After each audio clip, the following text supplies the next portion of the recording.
अस्सलाम वालेकुम, मेरा नाम हसन शहबाज है और आप देख रहे हैं वॉइस ऑफ पाकिस्तान डिजिटल। नाज़रीन, आज हमारे साथ जानी मानी शख्सियत डॉक्टर रूबी मौजूद हैं। इनका एक इंटरव्यू चलता है फुरकान शाह साहब के साथ और वो इंटरव्यू ऐसा वायरल होता है और सब कहते हैं कि शायद इनका और रजब भट्ट की जो चीज़ें हैं वो अलग अलग हो गई हैं। क्या बात है, किस वजह से डॉक्टर रूबी इतना उदास थी या गुस्सा था या क्या वजह थी? आए आज इनसे ही पूछते हैं क्या वजह बनी कि इन्होंने कहा है अपने इंटरव्यू में कि सबसे बड़ी मेरी गलती है कि मैं रजब भट्ट का पॉडकास्ट किया है। इनसे पूछे। अस्सलाम वालेकुम। वालेकुम अस्सलाम। कैसी हैं आप? मैं ठीक हूँ हसन, आप सुनाओ, आप कैसे अल्लाह हैं? का शुक्र। क्या हो गया? आपने कहा मेरे से सबसे बड़ी गलती हो गई, मैंने रजब का पॉडकास्ट कर लिया। लेकिन रजब के पॉडकास्ट के लिए तो पूरा सोशल मीडिया उसके पीछे है, तो आप कह रहे हैं मुझसे गलती हो गई? आपको मैं एक बात बताऊं, मुझे वही माइक पसंद है जो अदालत के बाहर खड़े होके हम खड़े होते हैं। वो टाइम वही पसंद था। अच्छा, उससे ज्यादा जो है ना वो फिर नहीं हजम हुआ। क्यों नहीं हजम हुआ? पता क्या, आपको तो देखिए इज्जत पहली मिली, तो ये फेम बात है, मिला और आपकी देखो जान। हसन मैं आपको एक बात बताऊं, जो आप एफर्ट करके रोटी खाते हो ना, उसका मेहनत मजा अपना करके, है। उसका मजा अपना है। ठीक ठीक हो है, गया। बिल्कुल ये उनकी वालदा ने मेरी वीडियो देखी, बिल्कुल देखा, वो क्लिप उन्होंने बहुत मुझे वायरल हुआ क्लिप था। लगाया, मुझे आमिर भट्ट ने क्लिप भेजा कि आप तो वायरल हो गई हैं। मैंने कहा क्या हुआ? कहता ये उन्होंने लगाया और हिशरीला मुझे नहीं पता था। बिल्कुल ऐसे ही। जब लगाया तो मैं, अगर मेरी माँ हयात होती ना तो मैंने उनसे मशवरा लेना था कि अम्मी जी मुझे इनके घर जाना चाहिए कि नहीं जाना चाहिए। ठीक है। उन्होंने मन पता की कहना सी, पुत्र नहीं जाना, नहीं जाना। उच्चे लोग ने, वड्डे लोग ने, साडा काम नहीं बनता जाना। सही है। आप मेरी बात समझ रहे हैं? नहीं, अगर आपको इज्जत दे रहे हैं कि हाँ, आए, ठीक और है। रजब भट्ट ने वो क्लिप अपने व्लॉग में लगाया। अच्छा, उसके बाद रजब भट्ट चला गया स्कर्दू। जी जी, स्कर्दू से जब आया, मेरी बात हुई, उसने कहा आप आ जाओ। ठीक है। नो डाउट उस लड़के ने मुझे बहुत इज्जत दी, बड़ा प्यार दिया, अच्छे से पॉडकास्ट दिया। पॉडकास्ट लगा जहां मैं जॉब करती हूँ, चैनल ब्लंट लाइन पे। ठीक हो हालांकि गया। उन्होंने इंटरव्यू आपके चैनल के लिए दिया। हाँ, लेकिन और उसने उनसे कहा था कि मैं 1 मिलियन भी इस पे दूंगा। हाँ, उसके ऊपर 1.6 मिलियन व्यूज आए। ठीक है। वो चैनल पे लग गया। अब जब चैनल पे लग गया ना तो रूबी मलिक खत्म हो गई। चैनल चल पड़ा, रूबी मलिक खत्म हो गई। रूबी मलिक किस तरह खत्म हो गई कि रूबी मलिक को लोग जानते थे हंसाने वाली बंदी, लोग जानते थे अपने आप में इंटरटेनमेंट वाली। क्राइम स्टोरी तो मेरे से दूर दूर ना निकली। उसके बरक्स आपस में जो इनकी हेटर्स से डकी हो गया। डकी हो गया। उसने कहा जी डकी का इंटरव्यू जो है वो फरियाल करेगी। हाँ, आपके चैनल में डकी के भी हुए इंटरव्यू। डकी के रूप के हुए और बड़ा अच्छा गया, बड़ा अच्छा गया। और डकी भी कवरेज हम करते रहे हैं। बिल्कुल ठीक हो गया। उसके बाद जो एक और इंटरव्यू हुआ वो हुआ, अल्लाह आपका भला करे, इसका नदीम नानी वाले का आज हो रहा था। अच्छा, नदीम नानी वाले की जो कंट्रोवर्सी ईमान और ऑन वाली, जी उस पे देने आया था इंटरव्यू। नहीं, वो थोड़ी डिफरेंट है। अभी मुझे बाद में पता चलेगा क्या बात उसमें ये भी बात होगी इंशाल्लाह होगी, क्योंकि उसने अपने व्लॉग में ये बात की है। अच्छा, अब आप मुझे बताएं कि रूबी को तो चाहिए थे ये सारे प्यार करने वाले लोग, तो रूबी की तकसीम होना शुरू हो गई जगह जगह, डिफरेंट जगहों पे। अच्छा, तो देखिए मेरा नाम रूबी मलिक चलता था, डॉक्टर रूबी मलिक। मैं कह देती थी विदाउट MBBS। आप लोग भी हंसते थे, अपने आप आप ही कही जाते हो। मेरे तक बात आई कि रूबी ना लफाफा सहाफी बन गई है। अच्छा, आप पे भी इल्जाम लग गया, ये इल्जाम हम पे भी लगे। एक और चीज है, एक तस्वीर आती है मेरे सामने, मैं बैठी हुई तो गोदी में ये तीनों चारों बैठे हुए हैं, मान डोगर, ठीक हो गया, रजब भट्ट और शाजी और हैदर, ठीक हो गया, यानी गोदी सहाफी भी। अब मुझे एक बात बताओ, इन लड़कों को मैं नहीं जानती, यूट्यूबर हैं ये जानती हूँ, रजब के दोस्त है ये जानती हूँ, लेकिन मेरा इनके कारोबार में या मेरा इनको मामलात में मेरा कोई लेना देना नहीं। सही। उधर से मेरे फोन की घंटी ऐसे बजती है जैसे मैं पाकिस्तान की वजीर आजम बन गई। इतने फोन, इतने मैसेजेस, थोक का बिजनेस कर रही है। थोक का बिजनेस। उसमें क्या आता है, मेरी हेल्प करवा दें, मैं मजबूर हूँ। जैसे रजब भट्ट के घर रोज प्रमोशन नहीं, सिर्फ हेल्प के लिए। रजब भाई का नंबर, कुछ रजब की फ्रेंड्स जो बनना चाहती हैं उनके। मैं ना थक गई भाई, एक ही चक्कर है। अब क्या होता है, मैंने देखा मेरा फोन की घंटी नहीं बजती। मेरे दोस्त किधर गए, हसन किधर गया, आमिर भट्ट किधर गया, उमर बलोच किधर गया, किसी और ट्रैक पे चल गई। सही है ना? हाँ, ये सारे किधर गए? मुझे कोई फोन नहीं करता, क्या वजह है? सबके फोन आते हैं।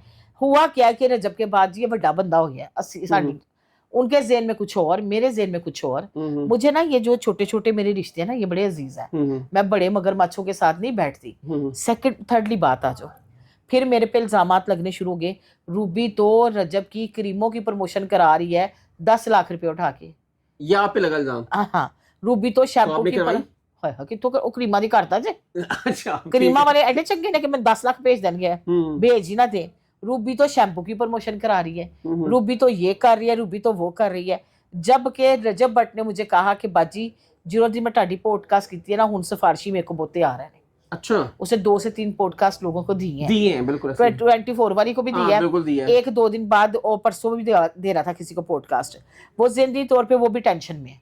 सही है, उसके अपने मामलात बहुत है, टेंशन में है, जाहिर सी बात है। अब बात आ जाती है कि एडवोकेट रामे साहब वो भी खोली खार खा गए। दुआ ज़ारा के टाइम पे मेरा उनका अच्छा ताल्लुक है, बिल्कुल ऐसे। वो आके मेरे चैनल पे आते थे, मुझसे बात करते थे, वो भी आके दूसरी एंकर को दे रहे हैं। हाँ नहीं, वो मैंने देखा है जी, इंटरव्यू। मुझे ये बताओ कि आप मेरी जगह होंगे तो मैं यही कहूंगी ना कि हसन मेरी जिंदगी की सब तो बड़ी मिस्टेक है। मैं आपको पता है कि फयाज रामी मुझे इंटरव्यू नहीं देते। हाँ, इसी वजह से नहीं देते ना। अब आप समझ गए बात को। हाँ, ऐसी बात है। अब फिर मुझे हुआ, मैंने शाह साहब से मशवरा किया, मैंने कहा शाह साहब कहते बाजी तुसी गुस्से चो, मैं कहा शाह साहब मैनू बड़ा गुस्सा है इधरों भार नौकरी ਦਾ ਵੀ ਮੇਰੇ ਤੇ ਸਿਰ ਤੇ ਕਿ ਵੀ ਉਹਨਾਂ ਨੇ ਕਰਵਾਇਆ, ਉਧਰੋਂ ਭਾਰ ਲਿਫਾਫਾ ਸਹਾਫੀ ਮੇਰੇ ਸਿਰ ਤੇ ਜੀ ਮੈਂ ਪੜ੍ਹਨੀ ਆ, ਇਧਰੋਂ प्रमोशन वाले, उधरों गरीब पूरियां फैमिलियां साड़ी मदद करा दो। सबसे बात मेन जिससे मैं भागी हूँ वो ये है कि ईमान की सुलह करा दो, ईमान की सुलह करा दो। लोग फैन फॉलोअर इसके कहते हैं, ठीक है, फैन पेजेस कहते हैं कि जी मैं हूं तुसी दसो ना 3 में ना मैं 13 में और बड़े-बड़े लोग उसके सुलह करने में नाकाम हुए हैं। मेरा की वैल्यू है भाई, उन्होंने दी जाती तौर पे मामला जहिल है। अब इसमें ना ये प्यारे रिश्ते खत्म हो जाने।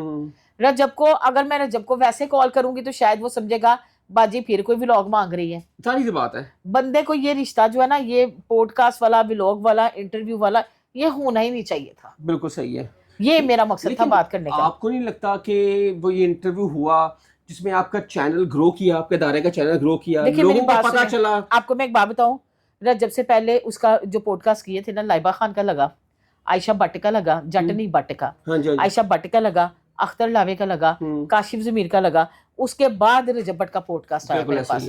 पहले बूस्ट छोटा सा लग चुका हुआ था, रेटिंग आना शुरू होगी, लेकिन रजब ने तो वो ऊपर ही ले गया ना भाई। आप देख रहे हो आपको भी पता है, जी जी ऊपर ले गया। और उसमें तो अदारे के चैनल को तो फेम मिली, आपको भी बूस्ट बहुत मिला। फिर मेरे पे ये भी इल्जाम आया कि जी इसने चैनल वालों को 5 से 10 लाख में रजब का इंटरव्यू बेचा। हालांकि एक 94 ने जो चैनल थी, हाँ ये चैनल जरूर कहता है बूस्ट के हवाले से नहीं, वो पॉडकास्ट के हवाले से नहीं, वो ये कहते हैं कि मैडम अगर आपने हज पे जाना होगा हम भेजेंगे, उम्र पे जाना होगा हम भेजेंगे। उन्होंने कहा भी सीओज बहुत अच्छे हैं जिनका चैनल्स है, बड़े खानदानी बंदे हैं, बड़े अच्छे लोग हैं, बड़े अच्छे तरीके से काम कर रहे हैं। सबसे बड़ी बात है वहाँ साफ माहौल है, कोई ऐसी प्रॉब्लम नहीं है। बिल्कुल ऐसा है, ऐसे है। आप भी आए हो, आपने भी देखा है। तो मैं ये फिर मैं कहने पे मजबूर होगी कि मुझे पॉडकास्ट नहीं करना चाहिए था। वैसे जाके उसके साथ बैठ के चाय चुए पी लेनी चाहिए थी और गपशप लगा के आ जाना बड़ी थी। आपने एक दफा मुझे याद है अदालत में कहा था हसन रजब इंटरव्यू तो करवा, हाँ वो नहीं, लेकिन आपको तो उस दफा रजब ने खुद बुलाया और इतनी ऑनर दी। और मैं आपको 1 घंटे का पॉडकास्ट, 1 घंटा नहीं, 1 घंटा 1.5 घंटे का पॉडकास्ट फिर उन्होंने नहीं दिया, उसकी वालदा का भी आया। बिल्कुल ऐसा है, इस तरह से है। अच्छा मुझे ये बताएं कि आपको जब ये लिंक लगता है, जब शादी के साथ आपने इंटरव्यू किया, फिर आपको एक बंदे की कॉल वॉइस में नोट भी आता है, हाँ वो किसका? सलमान का आया। अच्छा वो क्या कहता है? वो उसने मुझे कहा कि जी आपने ये, मैं आपको सुना देती हूँ, उसने मुझे कहा कि ये आपने अच्छा नहीं किया। मैंने उसको कहा कि इसमें बुरा तो कुछ भी नहीं है, मैंने तो यही कहा इसमें, मैंने कहा तुम्हें किसी बात का नहीं पता तो तुम मुझे डायरेक्ट बोल रहे हो।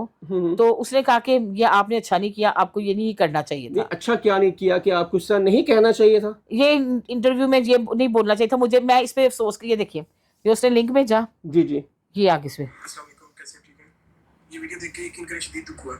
हाँ आपसे एक्सपेक्ट किया था। हाँ ठीक है। अच्छा अब मुझे एक बात बताओ, इसका सिर्फ इस बात के लिए नहीं मैसेज आता, कभी कभार वो आयशा जट का कर देता होता है। क्या कहता है वो गिला कोई कि जी आपने मेरे बारे में कहा जी 3 दफा। हाँ, आपने वो बात बताई कि आपने कहा था कि सलमान आयशा जट के साथ मिला हुआ है।